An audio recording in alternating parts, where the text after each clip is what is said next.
یا ایھا الناس انا خلقناکم من ذکر و انثی وجعلناکم شعوبا وقبائل لتعارفوا ان اکرمکم عند اللہ اتقاکم. تم میں اے انسانوں ہم نے تم کو ایک مرد اور عورت سے پیدا کیا ہے، اور تمہاری جو بستیاں بنائی قبیلے اور برادریاں بنائی ہیں تو صرف اس لیے کہ تم ایک دوسرے کو پہچان سکو. اگر تمہارے درمیان کوئی اونچ نیچ ہے، کوئی چھوٹا بڑا ہے، تو تقوی اور اللہ کے ڈر کی بنیاد پر ہے. یا معشر قریش ان اللہ قد اذهب عنکم نخوۃ الجاہلیت وتعاظمها بالآباء. اے قریش کے لوگوں کان کھول کر سن لو، اللہ تعالی نے دور کر دیا تم سے جاہلیت کی اکڑ کو اور اپنے باپ دادا پر فخر کرنے کو. ان الحمد للہ نحمده ونستعینه ونستغفره ونؤمن به ونتوکل علیہ ونعوذ باللہ من شرور انفسنا ومن سیئات اعمالنا. من يهده الله فلا مضل له ومن يضلل فلا هادي له ونشهد أن لا إله إلا الله وحده لا شريك له ونشهد أن محمدا عبده ورسوله. وبعد، قال الله تبارك وتعالى في القرآن المجيد والفرقان الحميد: أعوذ بالله من الشيطان الرجيم، بسم الله الرحمن الرحيم. وقالوا لولا نزل هذا القرآن على رجل من القريتين عظيم أهم يقسمون رحمة ربك نحن قسمنا بينهم معيشتهم في الحياة الدنيا ورفعنا بعضهم فوق بعض درجات ليتخذ بعضهم بعضا سخريا ورحمة ربك خير مما يجمعون.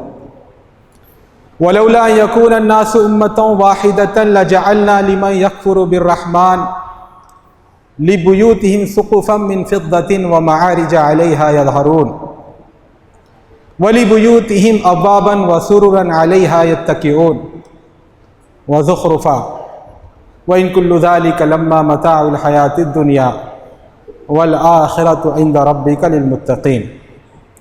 صدق الله العظيم. رب اشرح لي صدري ويسر لي امري واحلل عقدة من لساني يفقهوا قولي. آمین یا رب العالمین. محترم بزرگوں، دوستوں اور ساتھیوں، جب ہم قرآن کریم کا مطالعہ کرتے ہیں، خاص طور پہ قرآن کریم میں انبیاء علیہم السلام کی دعوت اور پیغام کے رد عمل کے طور پر ان کی قوموں کی طرف سے جو رویے دیکھنے کو ملتے ہیں، جو طرز عمل دیکھنے کو ملتے ہیں، جب ہم ان کا جائزہ لیتے ہیں تو ہمیں معلوم ہوتا ہے کہ قوموں کو نبیوں پر ایمان لانے سے جو سب سے بڑی چیز روکتی تھی وہ یہ تھی کہ اللہ تعالیٰ نے ایک انسان کو اپنا پیغمبر، اپنا فرستادہ، اپنا ایلچی، اپنا قاصد بنا کر کیوں بھیجا؟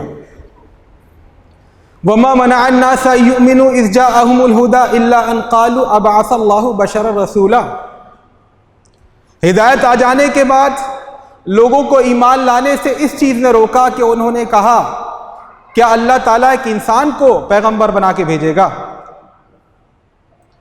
تو انبیاء علیہ السلام کی بشریت ایک آڑے آتی تھی انہیں قبول حق سے، ان کی قوموں کو کہتے تھے ان انتم الا بشر مثلنا، تم تو ہماری طرح کے انسان ہو. ان کا یہ کہنا تھا، ان کی یہ سوچ تھی کہ اللہ رب العالمین جو ساری کائنات کا مالک ہے، اسے اگر اپنا کوئی فرستادہ، کوئی پیغمبر، کوئی ایلچی، کوئی میسنجر بھیجنا ہے تو فرشتہ بھیجے، کوئی بڑی ہستی بھیجے. هل هذا الا بشر مثلکم، یہ تو بس تمہاری طرح کا ایک انسان ہے. افتأتون السحر وانتم تبصرون، کیا اتنی موٹی بات تمہاری سمجھ نہیں آتی؟ تم جادو کے شکار ہو جاتے ہو حالانکہ تم تو ہوش مند لوگ ہو. یعنی انسان پر ایمان لانا چاہ رہے ہو تم؟ ما هذا الا بشر مثلکم یرید ان یتفضل علیکم، یہ تمہاری طرح کا تو ایک انسان ہے، بس چاہتا ہے تم سے اونچا بن کر رہے، بڑا بن کر رہے، بس یہ اس کا مقصد ہے. تو اللہ تعالیٰ نے اس اعتراض کے دو جواب دیے قرآن کریم میں. مشرکین کا اعتراض تھا نبی انسان کیوں ہے؟ تو اللہ تعالیٰ نے پہلا جواب تو یہ دیا اگر دنیا میں فرشتے بستے تو ہم فرشتے کو نازل کرتے. نبی جو آتا ہے وہ رہنما بن کر آتا ہے، نمونہ بن کر آتا ہے، اسوہ بن کر آتا ہے. وہ جو تعلیمات پیش کرتا ہے اس پر سب سے پہلے خود عمل کرتے دکھاتا ہے. لو ان فی الارض ملائکۃ یمشون مطمئنین لنزلنا علیہم من السماء ملکا رسولا، اگر اس دنیا میں فرشتے چلتے پھرتے ہوتے، فرشتے رہتے ہوتے تو ہم فرشتہ نازل کرتے۔ اگر ہم کسی فرشتوں کو بھیجیں گے تم کہو گے تو صرف نہ کھانے کی ضرورت ہے، نہ اسے پینے کی ضرورت ہے، نہ کمانے کی ضرورت ہے، نہ اس کی بیوی ہے، نہ اس کے بچے ہیں، اس کو تو کوئی ٹینشن ہی نہیں، ہمیں تو 100 ٹینشنیں ہیں، ہم کیسے اللہ کی عبادت کریں؟ تو اللہ تعالیٰ انسانوں میں سے انسان کو نبی بنا کر بھیجتا ہے۔ اور دوسری بات یہ اللہ تعالیٰ نے کہی کہ تم جو اعتراض کرتے ہو کہ محمد صلی اللہ علیہ وسلم جو رسول بنا کر بھیجے گئے ہیں وہ انسان کیوں ہیں، ان کو سوچنا چاہیے تم پچھلے انبیاء پر ایمان رکھتے ہو۔ عرب کے لوگ اپنے آپ کو حضرت ابراہیم علیہ السلام کی نسل سے بتاتے تھے، حضرت اسماعیل علیہ السلام کی نسل سے بتاتے تھے۔ یہود کے لوگ اپنے آپ کو حضرت موسیٰ اور حضرت یعقوب علیہ السلام کی نسل اور ان کی ذریت اور ان کی امت میں سے بتاتے تھے۔ تو اللہ تعالیٰ نے کہا پچھلے انبیاء کو دیکھو، وہ بھی انسان ہی تھے۔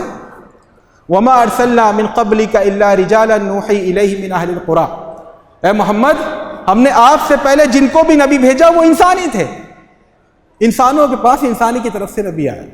اس کے علاوہ بھی مختلف اعتراضات تھے، کہتے تھے یہ تو جادوگر ہے، یہ تو پاگل ہے، یہ تو کاہن ہے، یہ تو شاعر ہے، یہ تو خطیب ہے، یہ تو من موہ لینے والا ہے، دھوکے باز ہے، جھوٹا ہے۔ كَذَلِكَ مَا أَتَى الَّذِينَ مِن قَبْلِهِم مِّن رَّسُولٍ إِلَّا قَالُوا سَاحِرٌ أَوْ مَجْنُونٌ، اس سے پہلے جب بھی کوئی نبی آیا تو لوگوں نے کہا یہ ساحر ہے یا پاگل ہے، جادوگر ہے یا مجنون ہے۔ أَتَوَاصَوْا بِهِ، کیا قوموں نے آپس میں ایک دوسرے کو وصیت کی تھی کہ دیکھو بھئی نبی آئے تو تم کہنا وہ پاگل ہے؟ لیکن ہوا یہی، وصیت تو نہیں کی تھی لیکن عملاً یہی ہوا کہ جب بھی کوئی نبی آیا تو لوگوں نے کہا وہ پاگل ہے، کیوں؟ اس کی تعلیمات ایسی ہوتی تھی، وہ جس نظام زندگی کو پیش کرتا تھا وہ دنیا کے لوگوں کی سمجھ میں نہیں آتا تھا، یہ کیسی بات کر رہا ہے۔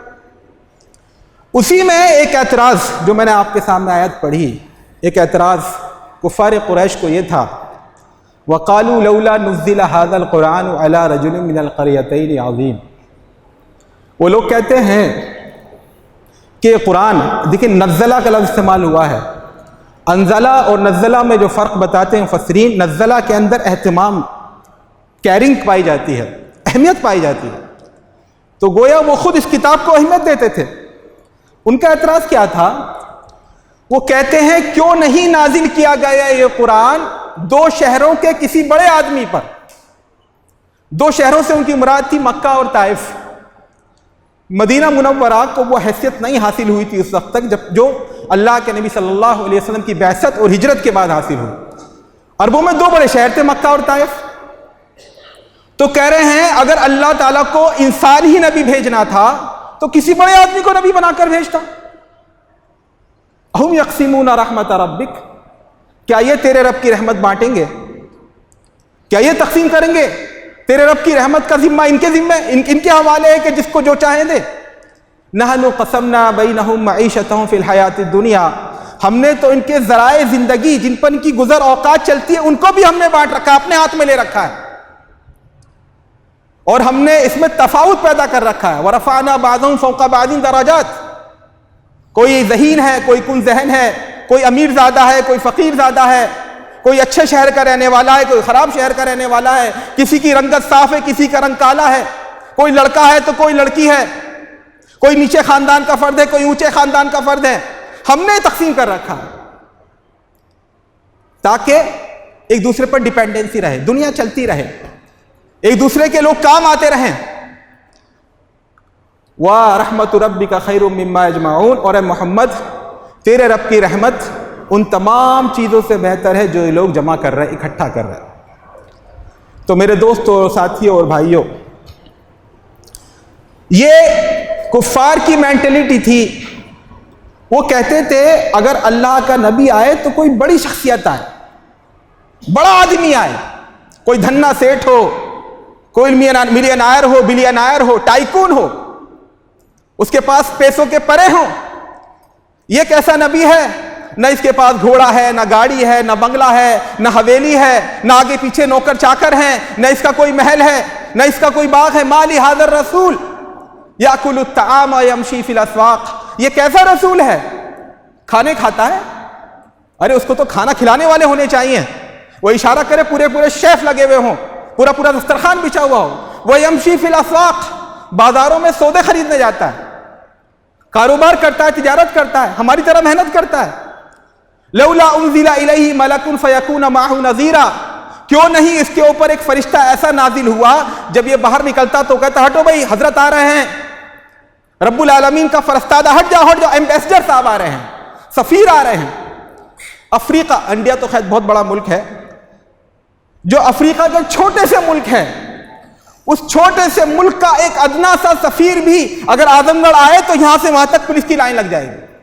اس کے آگے گاڑیاں ہوں گی 10-15 سیٹیاں بجاتے ہوئے, سائرن بجاتے ہوئے, اس کے پیچھے گاڑیاں ہوں گی سائرن بجاتے ہوئے, اس کے لوگ جے جے کار کے نعرے لگائے. چھوٹا سا کوئی اگر نیتا کھڑا ہو جائے کسی الیکشن میں, دیکھیے جے جے کار کے نعرے. تو ایک چھوٹے سے ملک کا ریپریزنٹیٹیو جب اس کا یہ مقام و مرتبہ ہے, تو اللہ رب العزت کا جو نمائندہ بن کر آیا ہے, جو رسول بن کر آیا ہے, جو فرستادہ بن کر آیا ہے, اس کی حالت تو ہم یہ دیکھتے ہیں کوئی اس کے آگے نہ پیچھے. وہ اپنے دنیاوی معیار کے مطابق محمد صلی اللہ علیہ وسلم کو ایویلیوٹ کرتے تھے, ان کی قدر و قیمت طے کرتے تھے. وہ دیکھتے تھے محمد صلی اللہ علیہ وسلم کہیں یتیم ہے, الم یجد کا یتیمن فآوا, ان کی پیدائش سے پہلے باپ کا انتقال ہو گیا, پیدائش کے کچھ سالوں بعد ماں کا انتقال ہو گیا, اس سے کچھ سالوں بعد دادا کا انتقال ہو گیا, تو یتیم ہے.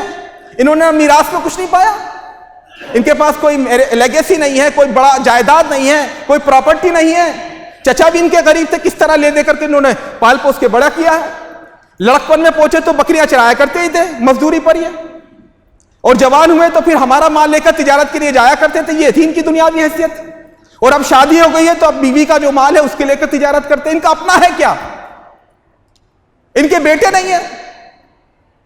ذرنی ومن خلقت وحیدا وجعلت له مالا ممدودا وبنین شہودا. بیٹوں کا بھی ایک کمپلیکس تھا اس زمانے میں, یہ جاہلیت کا, کہ ہمارے لڑکے ہیں, اس کے تو اولاد ہی نہیں ہے, اولاد نہیں, لڑکیاں ہی لڑکیاں. یہ بھی ایک ان کا کمپلیکس تھا. ان شانئک هو الابتر. ابو لہب کہا کرتا تھا محمد کے تو بیٹیاں ہی بیٹیاں ہیں, محمد مر جائے گا کوئی نام لیوا نہیں ہوگا. تو اپنے جاہلانہ ذہن سے محمد صلی اللہ علیہ وسلم کی قدر و قیمت کا جب تعین کرتے تھے تو ان کو بڑائی کی کوئی چیز نظر نہیں آتی تھی. بیٹے ہوں 10-15 بیٹے ہوں, کہیں نکلے لاٹھی لے کر کے, پورا ہلہ مچ جائے کہ بھائی دیکھیے ان کے پورے خاندان والے پورا جتھا کا جتھا آ رہا ہے. محمد صلی اللہ علیہ وسلم کا کیا, نہ دوزات ہے, نہ اولاد ہے, نہ حویلی ہے, نہ بنگلہ ہے, نہ آگے پیچھے نوکر ہے, نہ خدم و حشم ہے, نہ ان کی کوئی دادا گیری ہے, نہ ان کے اتباع اور معاونین ہے, کوئی نہیں ہے ان کے ساتھ. تو کہتے تھے کسی بڑے آدمی پر قرآن نازل ہونا چاہیے تھا. بڑا آدمی کون؟ عمرو ابن ہشام ابو جہل, عتبہ ابن ربیعہ, ولید ابن مغیرہ, ان تمام نام ہیں تفسیر کی کتابوں میں. ان کو کہتے تھے یہ ہے بڑا آدمی جن کے پاس بہت دولت, بہت پیسہ. طائف کے بڑے آدمی عروہ ابن مسعود, حبیب بن اوس, ابن عبد یالے, اس طرح کے لوگ نام لیتے تھے کہ یہ ہے بڑے آدمی, ان میں سے کوئی نبی ہونا چاہیے تھا. تو اللہ تعالیٰ نے بتایا یہ ان کی مینٹلٹی ہے, یہ ان کی ذہنیت ہے. او یلقا الیہ کنز, یا پھر اس کے پاس خزانہ کوئی ہوتا. او تکون لہ جنت یاکل منہا, یا کم از کم اپنا کوئی باغ ہوتا, کوئی کھیت ہوتا, کوئی پراپرٹی ہوتی, کوئی زمین ہوتی, کئی سارے سے کھیت ہوتے, اس میں سے فصل کٹ کٹ کے آیا کرتی, کم از کم گھر میں اناج رہتا, کھانے پینے کے لالے نہ پڑتے. یاکل منہا. وقال الظالمون ان تتبعون الا رجلا مسحولا. ظالم کہتے ہیں تم تو ایک سحر زدہ آدمی کی پیروی کرتے ہو. انظر کیف ضربوا لك الامثال. محمد دیکھو یہ اپنی عقل سے, اپنی سمجھ سے, یہ نادان آپ کے لیے کیا کیا مثالیں دے رہے ہیں, کیا کیا مثالیں دے رہے ہیں. فضلوا فلا يستطيعون سبيلا. یہ گمراہ ہیں, یہ راستہ نہیں پاتے, یہ گمراہ ہیں, یہ راستہ نہیں پاتے. تو عہد جاہلیت کی ایک سوچ ہوتی ہے اور اسلام ایک دوسری سوچ پیدا کرنا چاہتا ہے. کفار و مشرکین کی ایک مینٹلٹی ہوتی ہے, ایک ذہنیت ہوتی ہے. اللہ اور اس کا رسول دوسری مینٹلٹی پیدا کرنا چاہتا ہے اپنے ماننے والوں. اچھا یہ مینٹلٹی ایسی نہیں کہ کفار قریش کے ساتھ خاص تھی, ازل سے چلی آ رہی ہے. فرعون کو دیکھو, حضرت موسیٰ علیہ السلام تشریف لائے, ایک حق کا پیغام دیا, رب العالمین کے رسول تھے, 2 معجزے تھے ان کے پاس اور 9 آیات, اس کے علاوہ نشانیاں دکھائیں. لیکن کیا کہتا ہے مردود, ام انا خیر من هذا الذی هو مہین. میں بہتر ہوں, am I better than this مطلب بالکل نیگلیکٹڈ پرسن، مہین ذلیل انسان، یہ میں بہتر ہوں، یہ ذلیل انسان بہتر ہے. ولا یکاد یبین، یہ تو اپنی بات صحیح سے نہیں کہہ پاتا. اس کمبخت کو یہ تھا جیسے میں گالی بک دیتا ہوں، جیسے میں کچھ بھی بول دیتا ہوں، یہ تو شرم حضوری میں رہ جاتے، بول ہی نہیں پاتے، بحث ہی نہیں کر پاتے. لولا القی علیہ اسورۃ من ذہب، کیوں نہیں اس کے اوپر برسات ہوتی سکوں کی سونے کے. فرعون جب نکلتا تھا، یہ نوابوں میں بھی تھا، بادشاہوں میں بھی تھا، بادشاہ جب نکلتے تھے ان کے راستے میں سکے پھینکے جاتے تھے، اشرفیاں پھینکی جاتی تھی ان کے استقبال میں، ان کے اعزاز میں. تو کہہ رہا ہے اس کے اوپر سکے کیوں نہیں پھینکے جاتے، کنگن کیوں نہیں پھینکے جاتے سونے کے. او جاء معه الملائکۃ مقترنین، ایسا کیوں نہیں ہے جب یہ باہر نکلے تو لائن لگا کر دونوں طرف فرشتے کھڑے ہوں. میں جب نکلتا ہوں تو دیکھو لائن لگ جاتی ہے پوری. الیس لی ملک مصر، میرے پاس مصر کی بادشاہت نہیں ہے. وہذہ الانہار تجری من تحتی، اور یہ نہریں دیکھو میرے حکم سے میرے ماتحت بہہ رہی ہیں. اس کی یہ سوچ تھی. قوم شعیب علیہ السلام کی قوم نے کیا کہا، وہی دنیاوی معیار، یا شعیب لا نفقہ کثیرا مما تقول، تیری بہت ساری باتیں ہماری سمجھ میں نہیں آتی، پتہ نہیں کیا کیا باتیں کرتا ہے. دنیا فنا ہو جائے گی، آخرت میں اللہ کا حساب دینا ہوگا، چوری سے لاکھ روپے مل رہے ہیں، حرام کاری سے یا بدکاری سے یا رشوت لے کر جو نوٹوں کی گڈی ملے اسے چھوڑ دو، اور جو معمولی تنخواہ اس کو لو. یہ بات ہماری سمجھ میں نہیں آتی. لا نفقہ کثیرا مما تقول، تیری بہت ساری باتیں ہماری سمجھ میں نہیں آتی. وَإِنَّا لَنَرَاكَ فِينَا ضَعِيفًا، اور تو ہمارے ہاں کمزور ہے، تیری کوئی حیثیت نہیں ہے. وَلَوْلَا رَحْتُكَ لَرَجَمْنَاكَ، اگر تیرے خاندان والے ہوتے تجھے ہم پتھر مار مار کے ہلاک کرتے. وَمَا أَنْتَ عَلَيْنَا بِعَزِيزٍ، تیری کوئی عزت نہیں ہے ہماری نگاہ میں. وہی دنیاوی اعتبار سے. حضرت نوح علیہ السلام کی قوم نے کہا اِنَّا لَنَرَاكَ فِي صَفَاحَةٍ، ہم آپ کو بیوقوف سمجھتے ہیں، احمق سمجھتے ہیں، عجیب عجیب باتیں آپ کرتے ہیں. وَإِنَّا لَنَظُنُّكَ مِنَ الْكَاذِبِينَ، اور ہم آپ کو جھوٹا بھی سمجھتے ہیں. صالح علیہ السلام کی قوم نے کہا یا صالح قد كنت فینا مرجوا قبل هذا، یا صالح جب تو نوجوان تھا، لڑکا تھا، لڑکپن تھا، ہمیں بڑی تجھ سے امیدیں تھی، بڑا ہو کر بڑا نام کرے گا خاندان کا، بڑی اونچی تیری جاب لگے گی، تو ایک دم بنگلہ بنا لے گا، گھر والوں کی عزت تیرے ہو جائے گی. یہ کیا تو دین میں لگ گیا، اس سے تو بڑی ہمیں امیدیں وابستہ تھی، تو کہاں ان چیزوں میں لگ گیا. ان کو لگتا تھا کہ اس نے اپنا کیریئر برباد کر دیا، اپنے مستقبل کو داؤں پہ لگا دیا، اپنی دنیا برباد کر دی. یہ دنیاوی سوچ تھی ان کی. ایک اور مسئلہ تھا ان کے ساتھ، وہ کہتے تھے جو سماج کے گرے پڑے لوگ ہیں وہ کیوں ایمان لاتے ہیں. یہ ظاہر سی بات ہے، ہم بڑے لوگ ہیں، بالدار لوگ ہیں، وی آئی پی لوگ ہیں، الائٹ طبقے سے ہمارا الائٹ ہیں ہم، تو ہمارے ساتھ یہ لوگ بیٹھیں گے، ایک ہی صف میں کھڑے ہو گئے محمود و ایاز، نہ کوئی بندہ رہا نہ کوئی بندہ نواز، یہ تو نہیں چل سکتا ہمارے ہاں. ہم تو بڑے مالدار لوگ ہیں، بڑے عزت دار لوگ ہیں، ہمارا خاندان اونچا ہے، ہماری برادری اونچی ہے، ہماری ناک اونچی ہے. تو کہتے تھے وَمَا نَرَاكَ اتَّبَعَكَ إِلَّا الَّذِينَ هُمْ أَرَاذِلُنَا بَادِيَ الرَّأْيِ، اے نوح ہم تو دیکھتے ہیں کہ تیری پیروی کرنے والے لوگ ہیں جو بیوقوف ہیں، ہمارے ہاں کے رذیل لوگ ہیں. أَنُؤْمِنُ لَكَ وَاتَّبَعَكَ الْأَرْذَلُونَ، کیا ہم ایمان لائیں جبکہ تیرے ساتھ ایسے لوگ بیٹھے ہیں. یہ ان کی دنیاوی ذہنیت تھی، یہ ان کی دنیاوی ذہنیت تھی. کفار قریش، بڑے بڑے سردار ابو جہل اور دیگر لوگ، انہوں نے آ کر اللہ کے نبی صلی اللہ علیہ وسلم سے کہا ہم آپ کی بات سننے کے لیے آپ کے پاس آنا چاہتے ہیں، لیکن آپ کے ساتھ یہ بلال بیٹھے ہوتے ہیں کالی رنگت والے، خباب بیٹھے ہوتے ہیں، اور یہ صہیب بیٹھے ہوتے ہیں، یہ تو سب خارجی ہیں، باہر کے لوگ ہیں، ان کا کوئی خاندان ہے ہمارے ہاں، نہ ان کی کوئی عزت ہے، یہ تو غلام طبقے سے تعلق، ان کو ہٹائیے، آپ ان کو ہٹائیے تو ہم آپ کی بات سنیں گے، ہو سکتا ہے مان جائیں. یہ لالچ دیتے تھے. تو قرآن کیا کہتا ہے وَاصْبِرْ نَفْسَكَ مَعَ الَّذِينَ يَدْعُونَ رَبَّهُمْ بِالْغَدَاةِ وَالْعَشِيِّ يُرِيدُونَ وَجْهَهُ، اے محمد صلی اللہ علیہ وسلم اپنے آپ کو روکے رکھے ان لوگوں کے درمیان جو صبح و شام اپنے رب کو پکارتے ہیں اور اس کی رضا چاہتے ہیں. وَلَا تَعْدُ عَيْنَاكَ عَنْهُمْ تُرِيدُ زِينَةَ الْحَيَاةِ الدُّنْيَا، اور اپنی نگاہیں ان لوگوں سے پھیر مت لینا، کیونکہ اگر تم ایسا کرو گے تمہارا مقصد دنیا ہو جائے گی، دنیا کی زیب و زینت، دنیا کی ٹیپ ٹاپ، ہمیں اس کی ضرورت نہیں.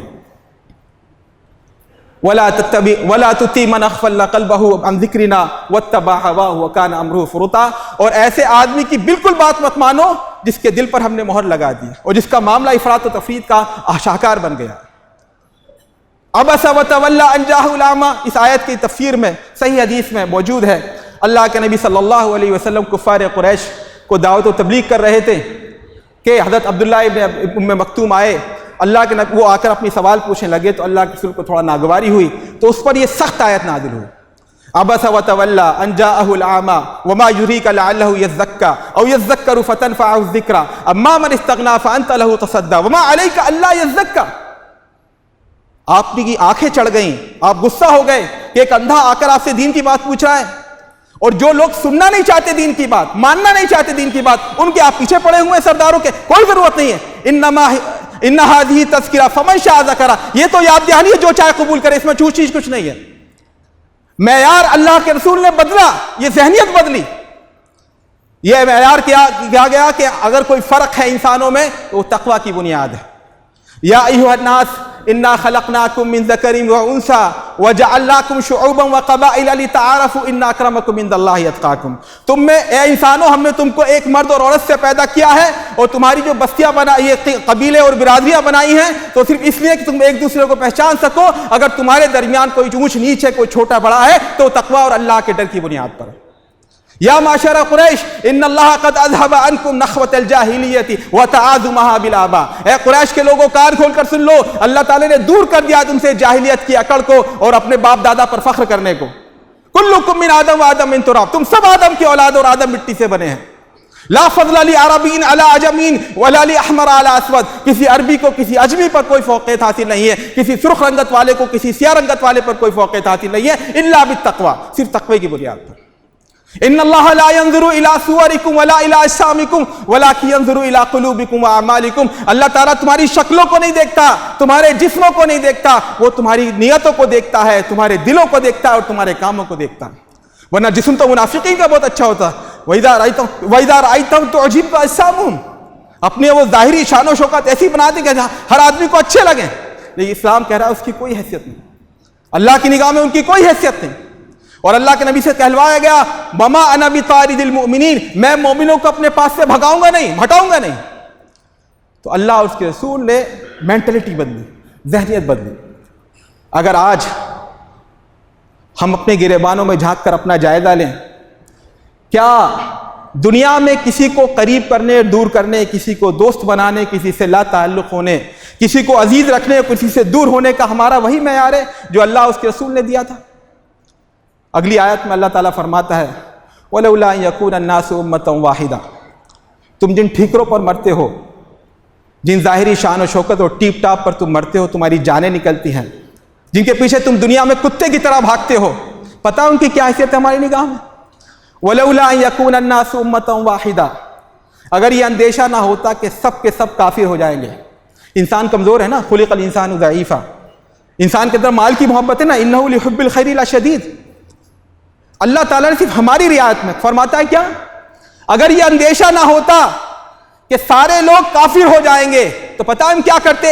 لَجَعَلْنَا لِمَن يَكْفُرُ بِالرَّحْمَنِ لِبُيُوتِهِمْ سُقُفًا مِّن فِضَّةٍ وَمَعَارِجَ عَلَيْهَا يَظْهَرُونَ. ہم بنا دیتے ہر اس شخص کا جو رات میں اعلان کرتا کہ میں اللہ کو نہیں مانتا، میں رحمان کے ساتھ کفر کرتا ہوں، میں غیر مسلم ہوں، میں کافر ہوں، میں مشرک ہوں. جو یہ اعلان کرتا رات میں، صبح لِبُيُوتِهِمْ سُقُفًا مِّن فِضَّةٍ، ان کے گھر کے لینٹر چاندی کے پڑ جاتے، ان کی چھتیں چاندی کی ہو جاتی. وَمَعَارِجَ عَلَيْهَا يَظْهَرُونَ، سونے کی ان کے گھر کے سیڑھیاں بن جاتی، زینے بن جاتے. تم جن چیزوں کے پیچھے بھاگ رہے ہو، ٹھیکروں کے پیچھے بھاگ رہے ہو، جن کنکر اور پتھروں کے پیچھے بھاگ، یہ حیثیت ہے ہمارے. وہ تو ہم جانتے تم دنیا کی تمہارے اندر محبت زیادہ ہے تو ہم نے ایسا، اچھا اللہ بلف نہیں مارتا، یہ سمجھ لیجیے، اللہ ڈینگ نہیں مارتا کبھی، جو کہتا ہے سچ کہتا ہے. وَالْحَقَّ أَقُولُ، حق بات میں کہتا ہوں. وہ سچ کہہ رہا ہے کہ اگر ہم چاہتے تو ہمارا تو دل میں یہ تھا، ہم یہ چاہ رہے تھے کہ جو بھی کفر کرے اس کے گھروں کو ہم سونے اور چاندی کا بنا دیں، ان کی چھتوں کو ہم چاندی کا بنا دیں، ان کے زینوں کو ہم سونے کا بنا دیں. وَلِبُيُوتِهِمْ أَبْوَابًا وَسُرُرًا عَلَيْهَا يَتَّكِئُونَ، اور موتی اور چاندی کے ان کے دروازے بنا دیں، ان کے تخت بنا دیں جن پر وہ ٹیک لگا کر بیٹھے ہیں. وَزُخْرُفًا، اور ڈیکوریٹ کر دیں، شان و شوکت لگا دیں، پھریرے اڑا دیں.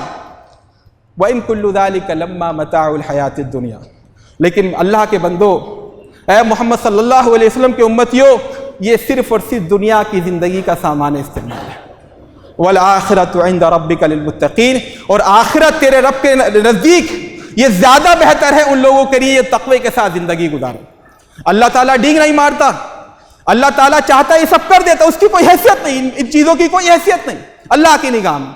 آپ کبھی کسی چیونٹی کی بامبی کے پاس جائیں جہاں پر چونٹیاں بہت ساری آج کل گرمی کا موسم میں نکل رہی ہیں، وہاں چینی کے چند دانے ڈال دیں یا نمکین کے کچھ ٹکڑے گرا دیں، نمکین جو آتی ہے اس کے ٹکڑے تھوڑے سے گرا دیں، اور آپ دیکھیں گے چینٹیاں جھپٹ کر ان کو اٹھا کر اپنے بل میں لے جا رہی ہیں۔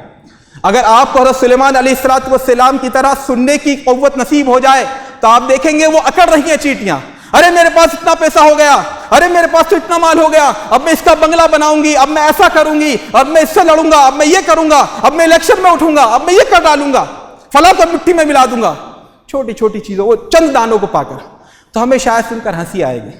یہ میں سملرٹی دے رہا ہوں، حالانکہ کوئی سملرٹی ہے نہیں، انالوجی کچھ ہے نہیں۔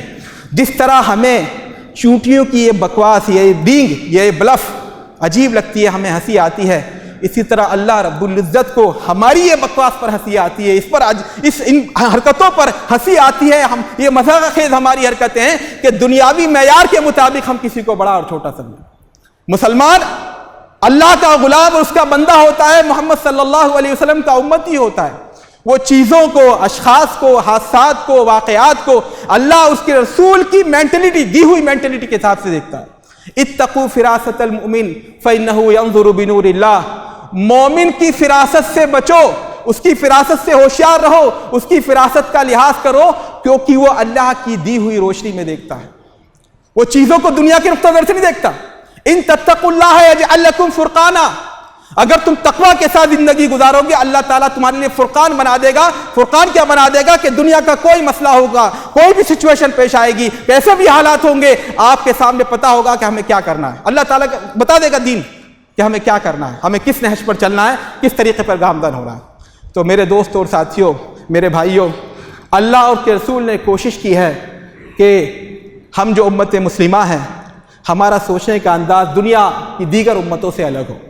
اپنی ملت کو قیاس اقوام مغرب نہ کر، اپنی ملت کو قیاس اقوام مغرب نہ کر، خاص ہے ترکیب میں قوم رسول ہاشمی۔